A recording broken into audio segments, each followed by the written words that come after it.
She sang one last song for her dying baby. Then a human stepped out of the blizzard to save them.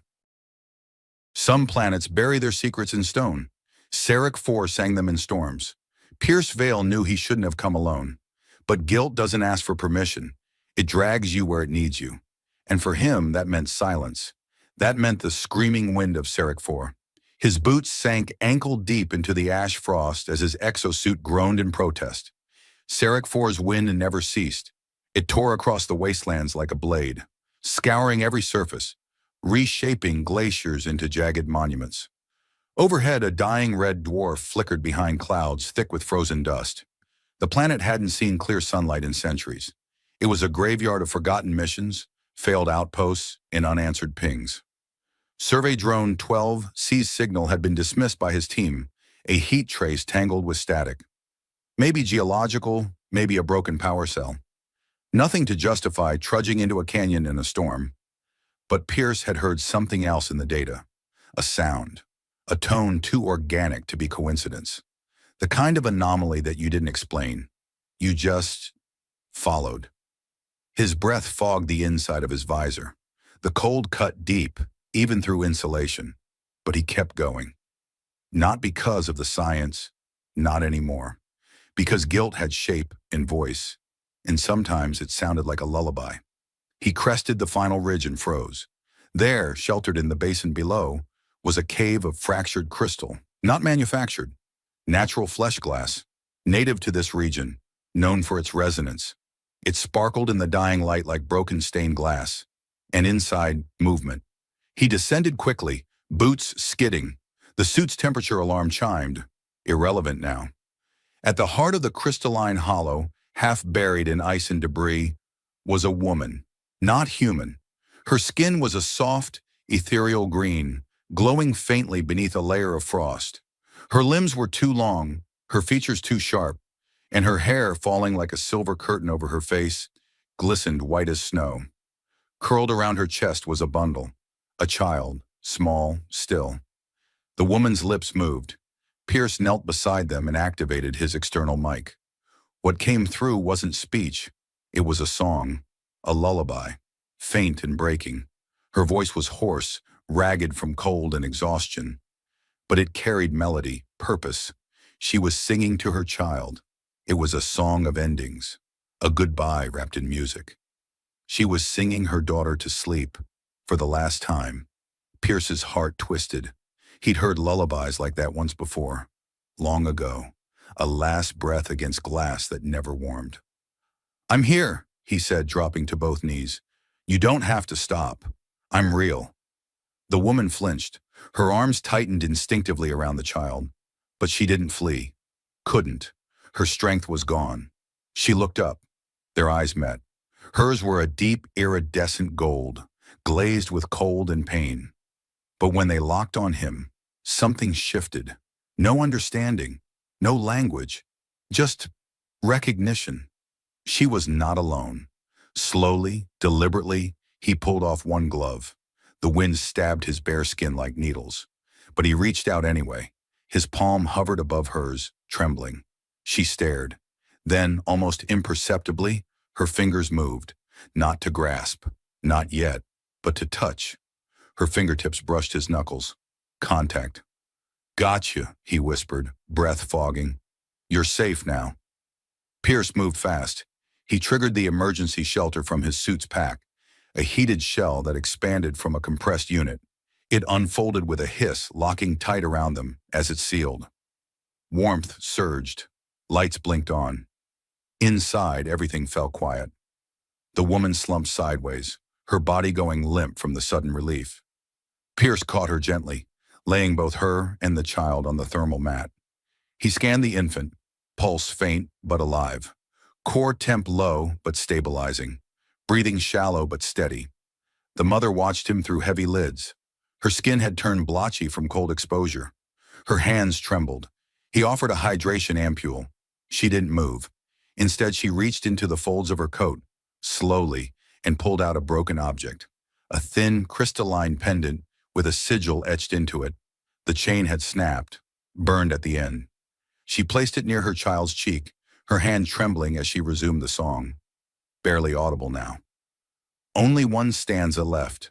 Her voice cracked on the final note, then silence. Pierce wrapped a heat blanket over them both. He brought a nutrient gel to her lips. She didn't drink, just stared at him with hollow eyes. She wasn't just cold. She was spent. Done. I lost someone too, he murmured, mostly to himself. A little girl. The pod failed before I got there.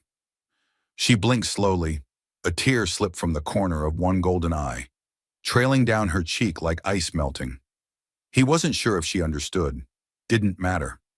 He wiped her hands clean with a warm cloth, taking care not to pull at the frostbitten skin. She let him. No resistance, just exhausted surrender. As he adjusted the child's blankets, the little one stirred. A soft sound, not a cry, but a breath. The mother exhaled sharply. Alive. She met his eyes again. There was no gratitude, no fear, just a deep, raw ache, one that matched his own. In that breathless stillness, he felt it. Something fragile, born not from language, but survival, not trust, not yet, but the beginning of it. He didn't know who she was, why she'd crashed here, what kind of systems had driven a mother and her child to a place like this. But he knew what it meant to lose a daughter, and he knew what it meant to be too late. This time he hadn't been, and maybe that was enough, for now. The storm still screamed beyond the shelter's walls, a relentless white roar pressing against the thin barrier of warmth Pierce had managed to build. But inside, time had slowed. It was the kind of silence that didn't soothe, only held you in suspension, like the breath before a verdict. Pierce sat hunched by the pod's control panel, eyes heavy, shoulders tight. His breath came shallow, not from cold but from something else, something he hadn't wanted to name in years. The baby lay nestled in her mother's arm, wrapped in every insulating layer he could find. The woman had stopped singing hours ago, her voice had given out, or maybe her hope had. She hadn't moved since he laid them on the thermal mat, but she was still alive. So was the child. He checked again, couldn't help it. Ailsha, her tiny chest rose and fell, barely enough to see, but it was movement. That was all that mattered. He hadn't saved Isla, but he'd saved this one, at least for now. Pierce wiped the sweat from his brow. The storm would last another day, maybe more. His pod had supplies, oxygen, power, but time was thin. And the longer he sat here, the more the weight returned. He stood stretching his back with a quiet groan, then turned toward them. The woman shifted.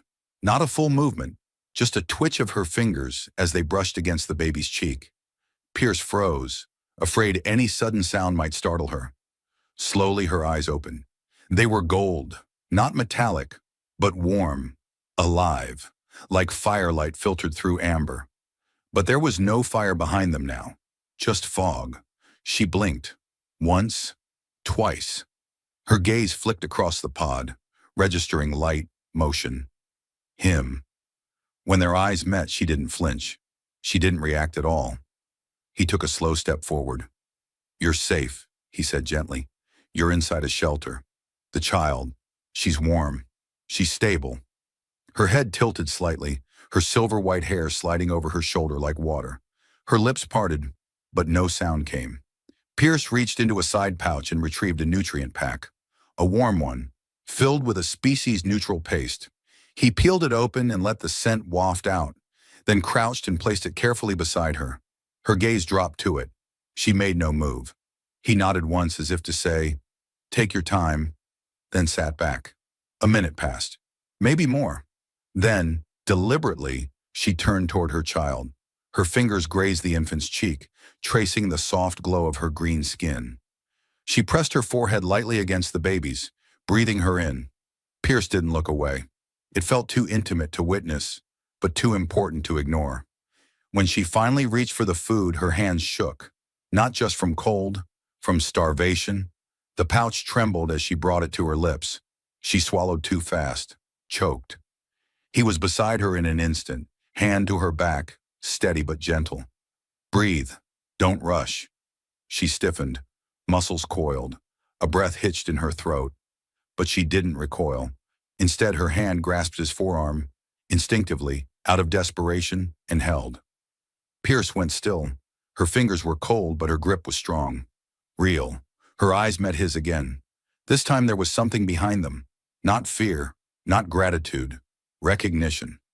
She let go slowly, then leaned forward and finished the paste in careful, measured sips. When she'd eaten half, she paused and tilted the pouch to the child's mouth. Pierce blinked. "She's not ready yet," he murmured. "Let her rest." The woman didn't respond, but she stopped trying. She tucked the pouch beside the infant as if saving it, then drew the blanket higher. Only then did she speak. "Elsha," she whispered, the name like breath over glass. Pierce nodded. "That's her name?" She didn't confirm, just stared. He studied her more closely now. Thin, far too thin. Her skin had blistered along one cheekbone, where the cryo vent must have ruptured. Her suit, if it could be called that, was torn at the shoulder, exposing a strange sigil burned into the fabric beneath. Not military, not any alliance Pierce recognized. And at her throat, half hidden by her hair, a necklace, a curved shard of stone etched with symbols. Some faded, one glowing faintly with residual energy. Not just decoration, a relic. "You ran," he said softly. "Didn't you?" Her eyes flicked toward him, sharper this time. Not accusatory, but aware. He kept his voice low. "Who were you running from?" Still silence. Pierce sighed and sat back, pressing his knuckles into his eyes. He hadn't meant to say it aloud, but now that it hung in the air, the truth was impossible to ignore. This woman hadn't crash-landed by chance. She'd fled, and the way she held that child, not like a burden, but like a lifeline. He understood. God, he understood. "I lost my daughter," he said without looking at her. "Not like you almost did. She died. On Enceladus Theta. The cryo seal failed before I could reach her. She was alone." He swallowed hard. "I came here to forget the sound of her voice. The silence after." Her hand moved. A slow, deliberate motion. She reached for the stone at her throat and unhooked it. Then she extended it toward him. Pierce hesitated, took it carefully. The shard was warm, not from heat, from memory, a lullaby. Not in sound, but in resonance. He felt it in his chest, a hum, soft and low, as if the stone remembered her voice. He looked at her again. She didn't smile, didn't nod, just closed her eyes and rested her head back against the wall. But she'd given him something, and that here, in this place of ice and endings, that was the beginning of trust. The silence wasn't heavy anymore. It was cautious, fragile, like the first breath after surfacing from cold water. The storm outside had softened to a low, restless moan. Light filtered through the shelter's reinforced canopy in thin, reddish streaks, casting faint shadows over the curved interior walls. It was the kind of dim glow Pierce had come to associate with survival on Sarek 4. Not brightness, but not darkness either. Just enough to see who was still breathing. Rolani stirred beside him. She hadn't spoken since offering him the pendant the night before. Not another word, not a sound. But she had watched him. That morning as Pierce moved about the shelter, cleaning instruments, checking vitals, distributing heat packs, he felt her gaze, soft but alert, following his every motion. Not with fear now, not quite, but with the silent calculation of someone measuring every variable before she dared move again. The child had improved.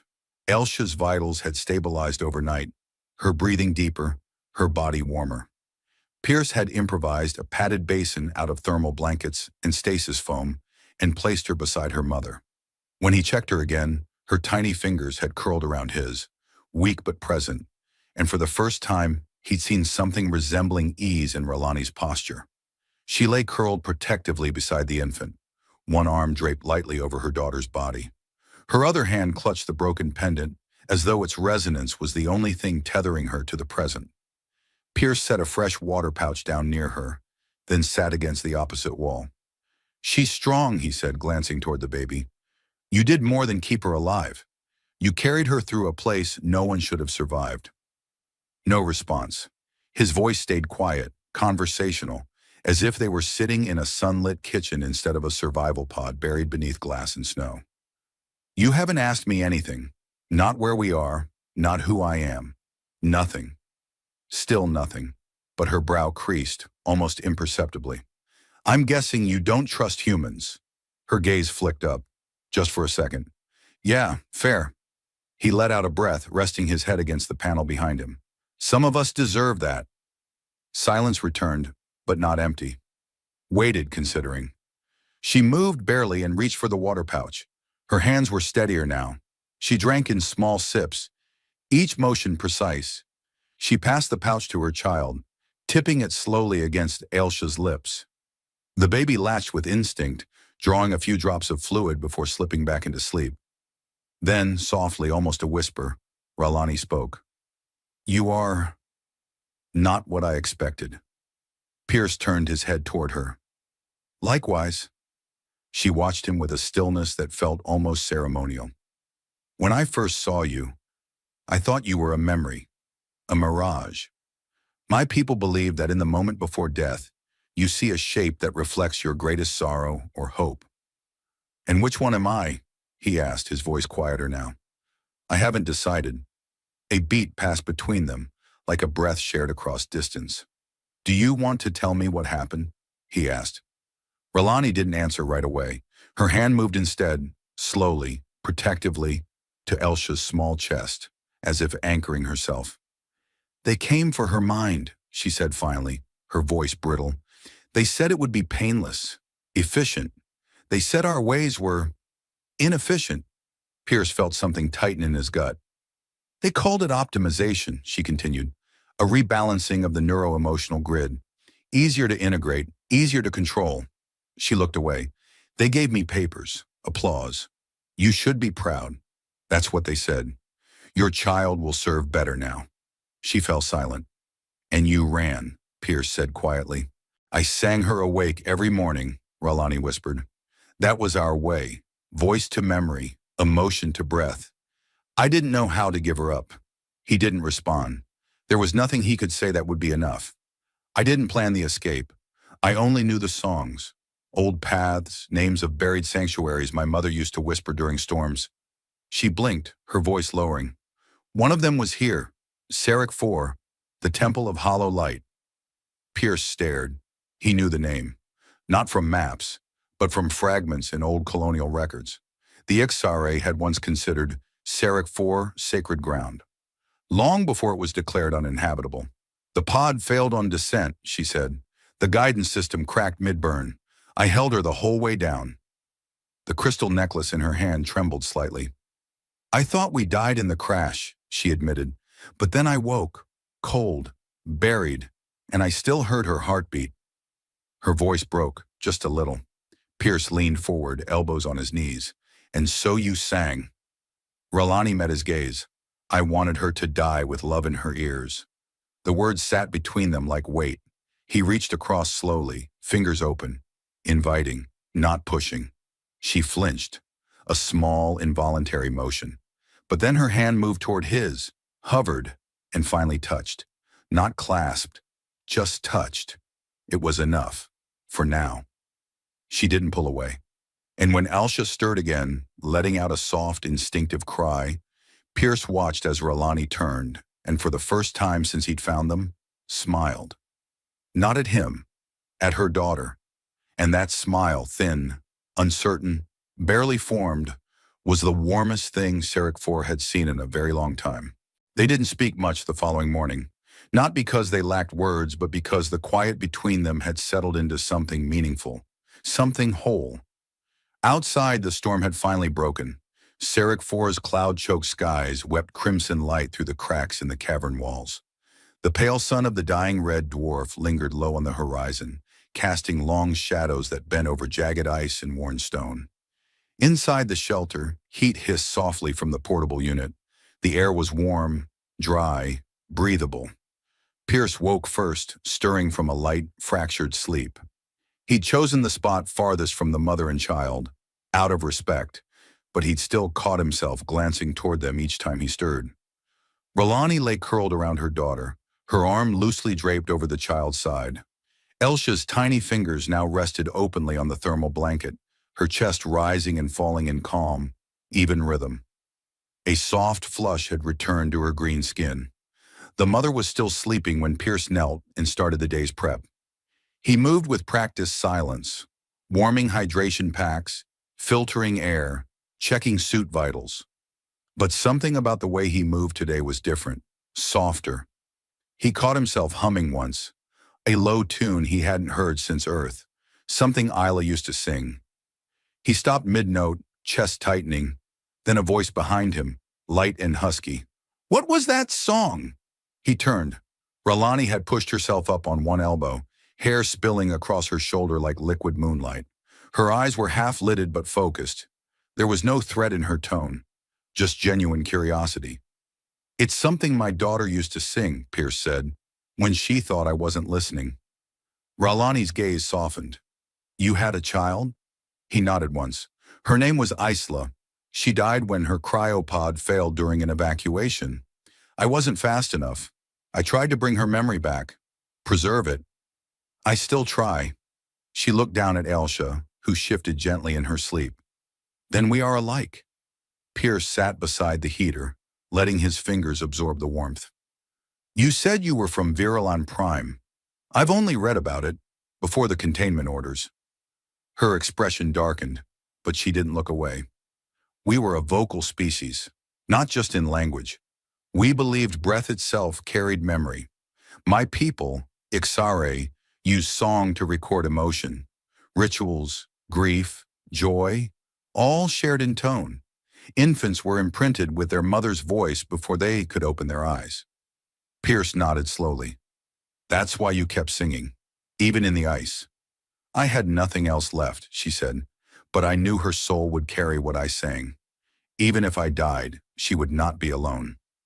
A silence settled. Then she surprised him. She reached out, touched the edge of his forearm. "You don't speak like most humans," she said. "You move like a man who lost something and still carries it with two hands." He exhaled sharply, not expecting the impact of her words. "Hila was all I had. After she died, I couldn't go back to people. Not the ones who smiled like she was just data in a log." "That's what they tried to make of us too," Ralani murmured. "Data. Optimization targets. When they came for Elsha, they handed me a form, a chart, her efficiency profile. I didn't even know they had scanned her."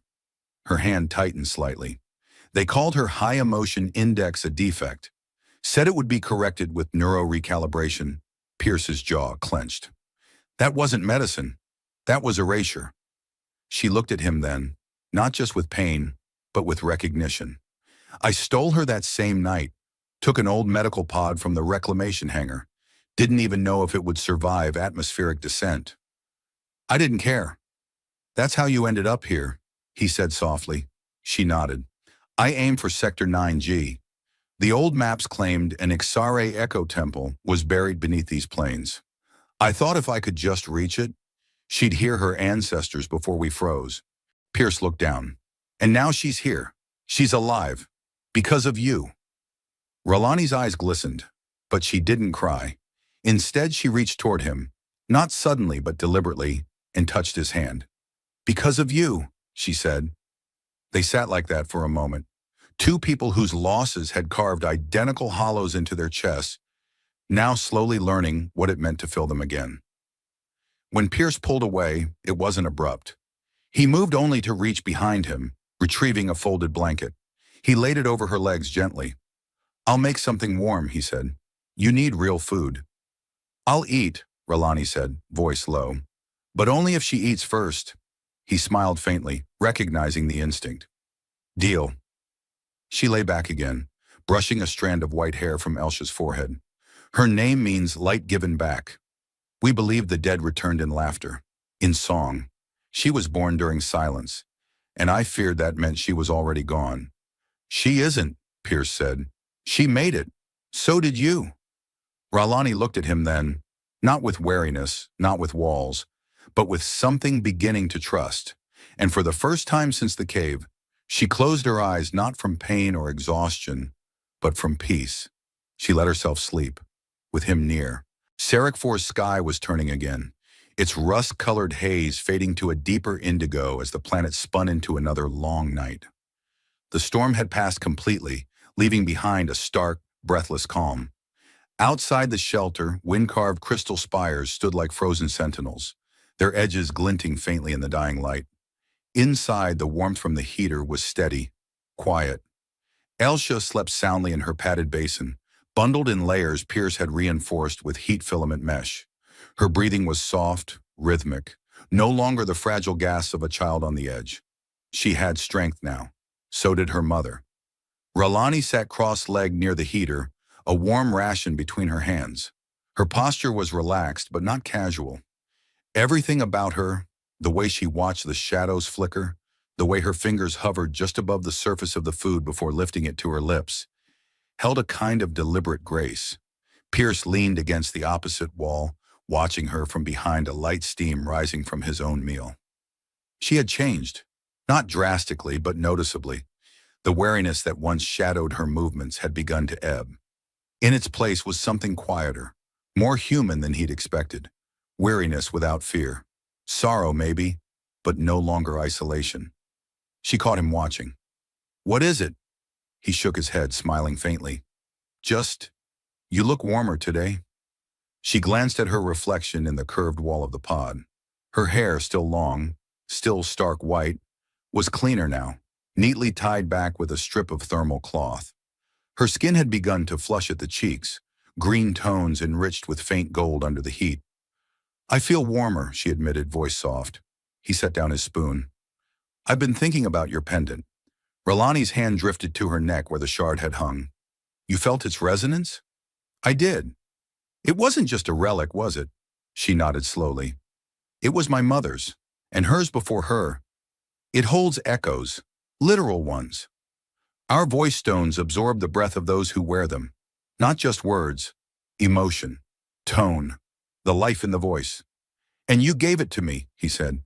"You heard Elsa's lullaby. You stayed. You fought to keep her alive. The stone remembered that." Pierce looked down, hands tightening around his knees. "I didn't come here to save anyone. After Isla, I didn't think I could. But with you and Elsa, it wasn't about logic. It was instinct. You chose to stay," she said. "Instinct or not, that matters." The silence stretched between them, not awkward, not empty, full. Then, as if something long dormant stirred within her, Ralani set down her food and reached for a small cloth bundle tucked near her side. She unfolded it carefully, revealing a series of tiny items.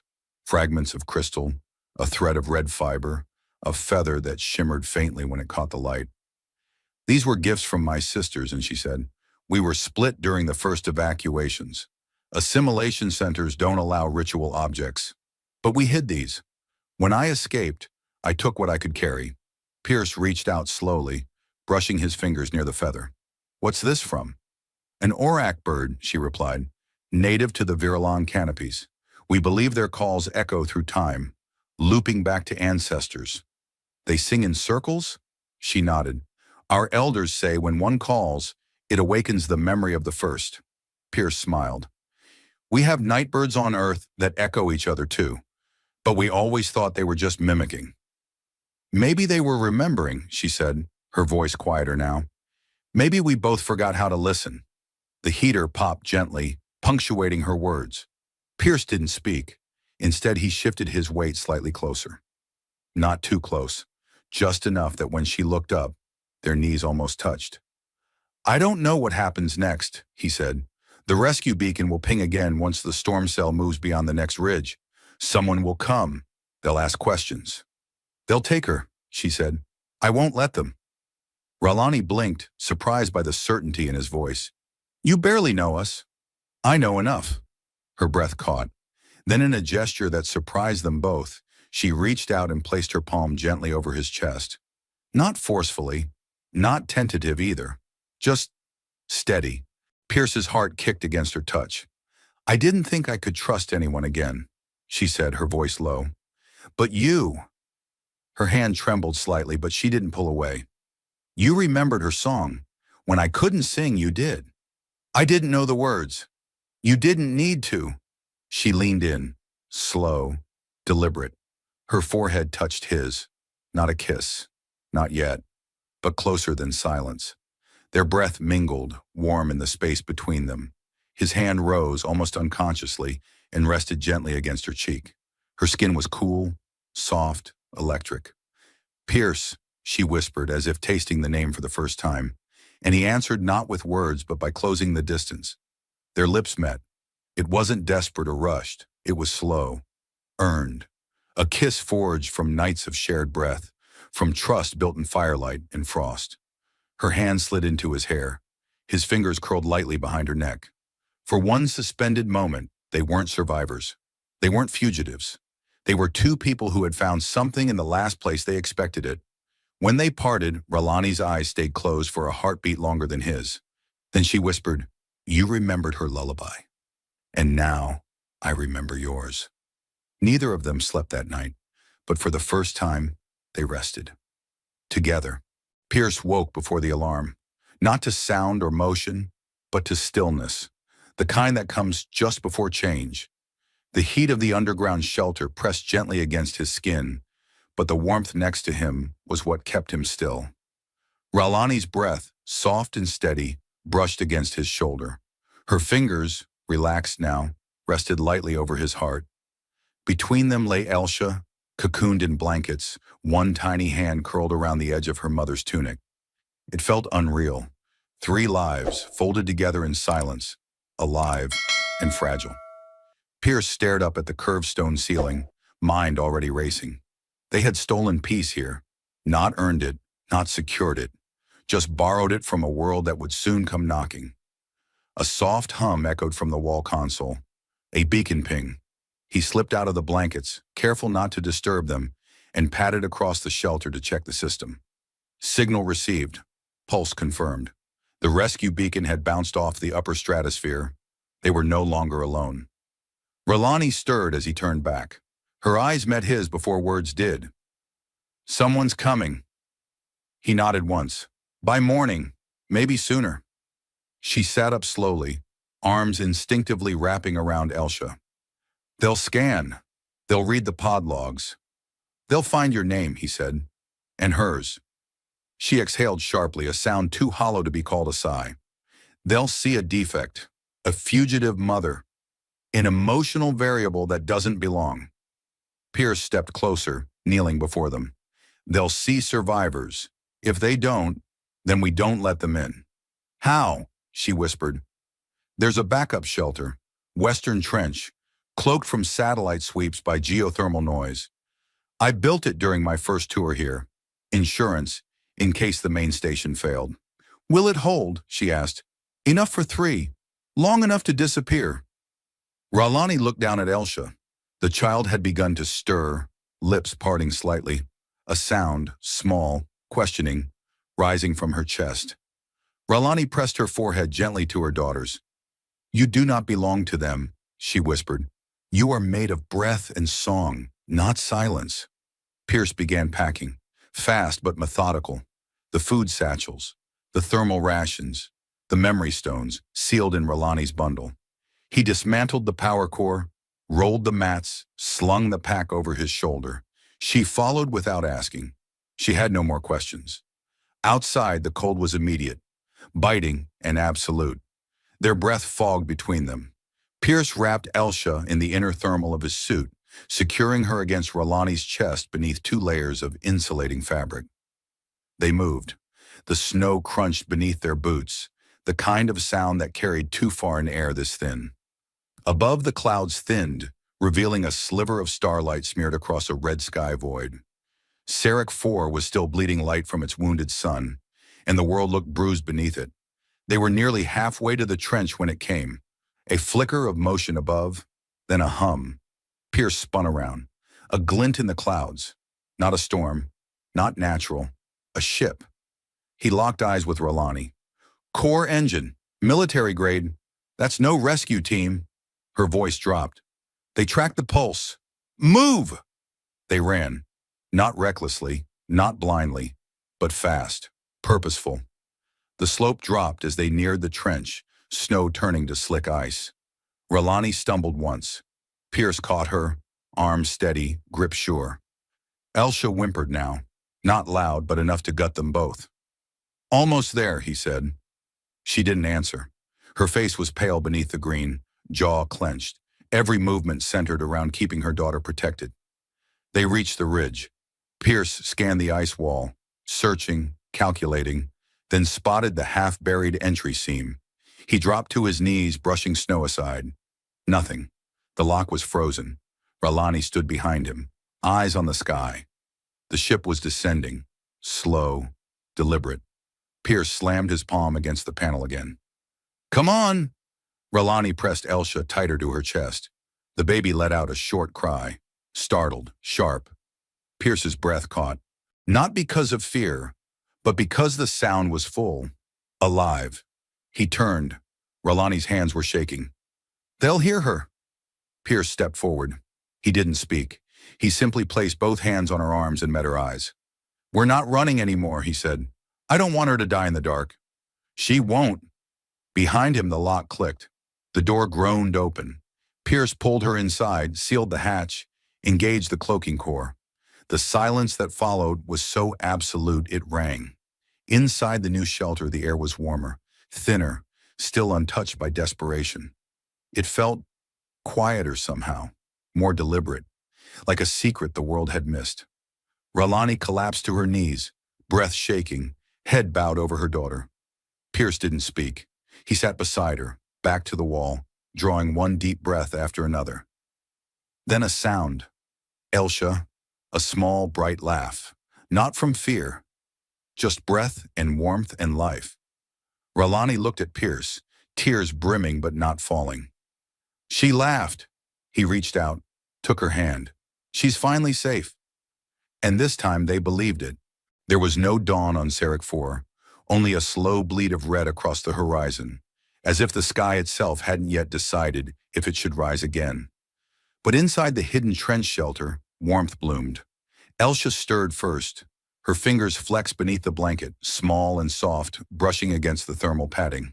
Then, eyes blinked open, wide, curious, a shade deeper green than her mother's, more vivid, brighter. Pierce was already awake, sitting near the access panel, tuning the thermal regulator. The low hum of the shelter's systems blended with the baby's gentle coo. He turned, watched her lift her hand, palm open to the faint light.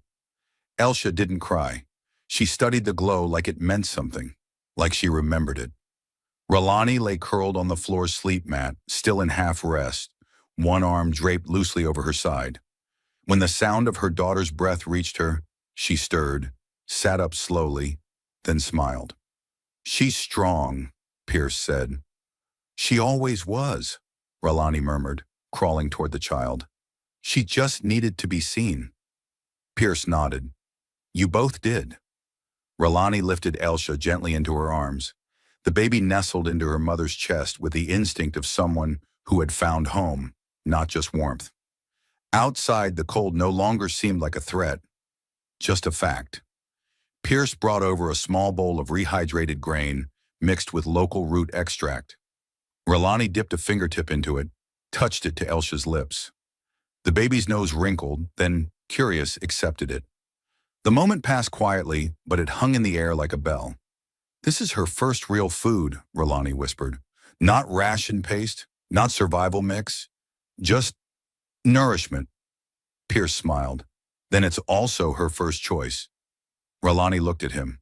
Her hair was a little tangled, her voice still low from sleep, but her eyes were clear. "We can't run forever," she said. He nodded. "Then let's stop running." She studied him for a long moment, then took something from beneath her tunic, a small voice stone, shaped like a droplet of obsidian. "This was made in secret," she said, "during the time of silence. I never gave it a voice." Pierce took it, holding it gently between his fingers. "Then speak into it," she said. "Not just for her, for us." He blinked. "You mean, I want her to know your voice. I want her to remember the man who stayed." His throat tightened. He lifted the stone to his lips. "Elsha, you've survived the coldest place I've ever known. And you smiled. That means you'll do more than live. You'll grow. And you'll never forget the sound of your mother's songs, or the fire in her eyes." The stone warmed faintly, storing the breath of his words. Ralani touched his wrist. She'll carry you with her now. Always. They spent the next hours working, not out of urgency, but out of rhythm.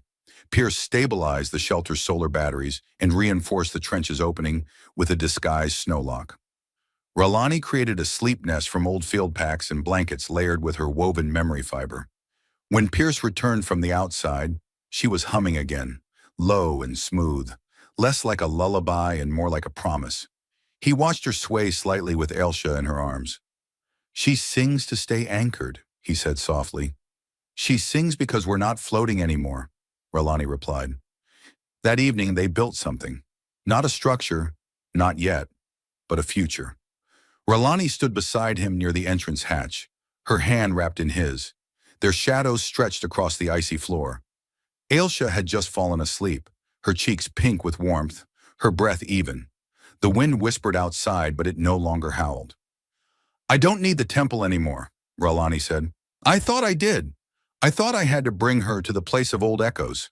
Pierce turned to her. "What changed?" "You," she said. "You became the echo."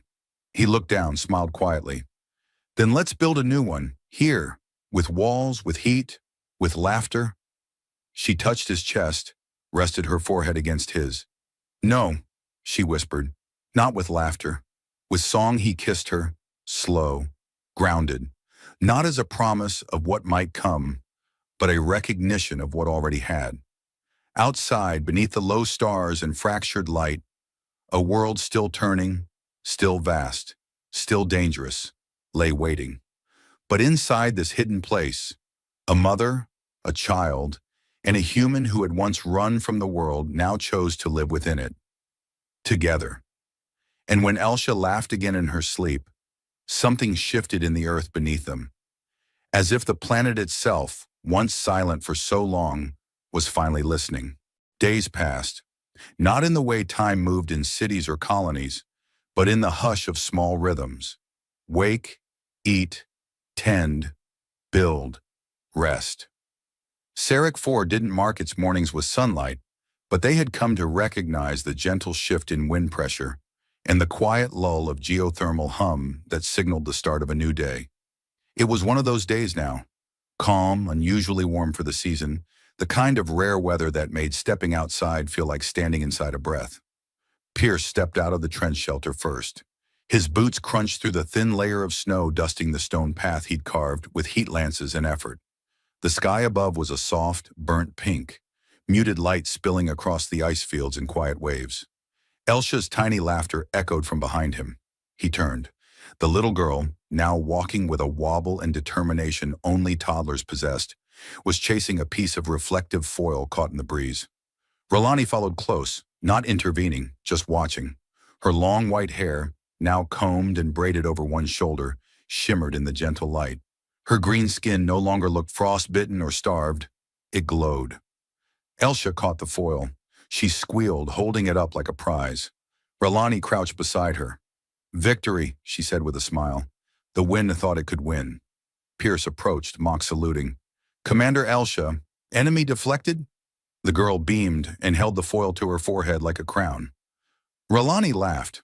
She looked up at Pierce. "She's mimicking you." Pierce scratched the back of his neck. "Guess I need to be more careful about my dramatics." "No," she said. "Don't change that. It makes her brave." They walked together slowly, Ailsa toddling between them. The three of them passed the edge of the trench and climbed the small ridge beyond, an area they had started calling the High Hollow. From there, the view stretched wide, crystalline cliffs in the distance, wind-carved arches of ice rising like the bones of forgotten titans. At the top, they sat on a flat stone warmed by the underground vents. Pierce laid out a blanket, pulling out warmed ration bread, crushed berry paste, and a thermos of spiced tea. Ailsa curled into Ralani's lap as she fed her tiny bites. "I dreamed of this once," Ralani said. "A morning where I wasn't running, where I could look out, and everything felt still." Pierce leaned back on his elbows. "You dreamed of me too?" "I hadn't yet learned how." That quiet struck him, deep, sincere. He reached for her hand. She didn't hesitate. Their fingers intertwined, warm against the cold-stung air. They ate, laughed. Elsha fell asleep again halfway through a soft song Rolani hummed, nestled against her chest. Later, Pierce began sketching a new structure on a thin slate, reinforced beams, a communal space, maybe even a greenhouse. Rolani watched over his shoulder, occasionally tilting her head in thought. "You want a roof we can hear rain against," she said. "There's no rain here." "Then build it anyway," she whispered. "Maybe the stars will learn to weep." Pierce looked at her, his heart thudding in a slow, steady rhythm. "If I built 1,000 roofs, none would matter unless you were beneath them." Rolani turned to him and kissed his shoulder, slow and lingering. They stayed there until the wind shifted. Not colder, not harsher, just different, a signal. Pierce lifted Elsha gently, pressing a kiss to her forehead. "Time to go home." Rolani rose, taking his hand. "We are already there." And as they descended the ridge together, a family of 3 beneath a sky that never truly cleared, the warmth they carried was no longer borrowed. It was born between them, sung into the stone, into the silence, into the soul of a world that had tried to bury them. But they had not just survived Sarek 4, they had claimed it.